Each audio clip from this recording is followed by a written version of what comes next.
2001, c'était la première fois que j'entendais parler de gaz à effet de serre. C'était la première fois que j'entendais parler de réchauffement climatique. Aujourd'hui, on en entend parler tout le temps. Je cherchais à être un peu utile. Et du coup, j'ai trouvé un stage de volontaire international dans un écocentre dans l'état du Michoacán au Mexique. J'ai appris qu'il fallait trier ses déchets. C'était très bête. J'ai appris que quand tu prenais l'avion ou quand tu prenais la voiture, les gaz d'échappement, ils partaient pas magiquement dans l'atmosphère et puis ils n'allaient pas s'évaporer dans les étoiles.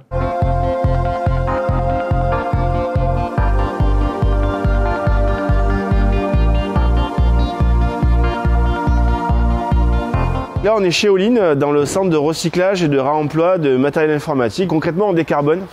C'est-à-dire qu'on va chercher à réemployer et à prolonger la durée de vie des produits informatiques. Ça va, Jérôme?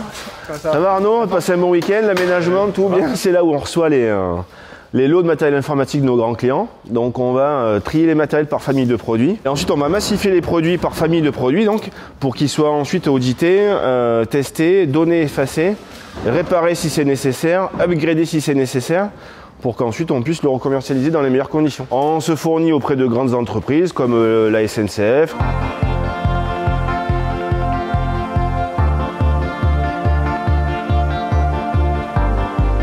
C'est la SNCF qui nous a fait confiance il y a déjà plusieurs années. L'idée, elle est née de leur envie de faire autre chose que de recycler des matériels informatiques tout bêtement, de chercher à les réemployer.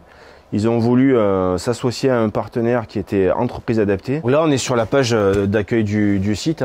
Donc, ce qu'on voit, ce qui est intéressant, c'est qu'on voit un compteur de matériel qui est en train d'être audité et recyclé ou reconditionné en temps réel. Donc, on en est à 58 000 produits, 22 tonnes de gaz à effet de serre en moins, 34 millions de litres d'eau économisés. Les objectifs de ce projet, c'est décarboner au maximum, c'est montrer à des grandes entreprises, ou des ETI d'ailleurs, qu'on peut participer à la réduction des émissions de gaz à effet de serre. Cet engagement, il a permis de créer 16 emplois, 16 personnes qui ont été embauchées en CDI. Aucun d'entre eux, donc, comme je viens de le dire, n'était technicien.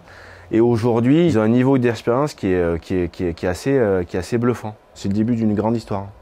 Parce que de toute façon, il faudra de plus en plus recycler et réemployer les matériels informatiques et tous les biens de consommation courante de toute façon, quoi.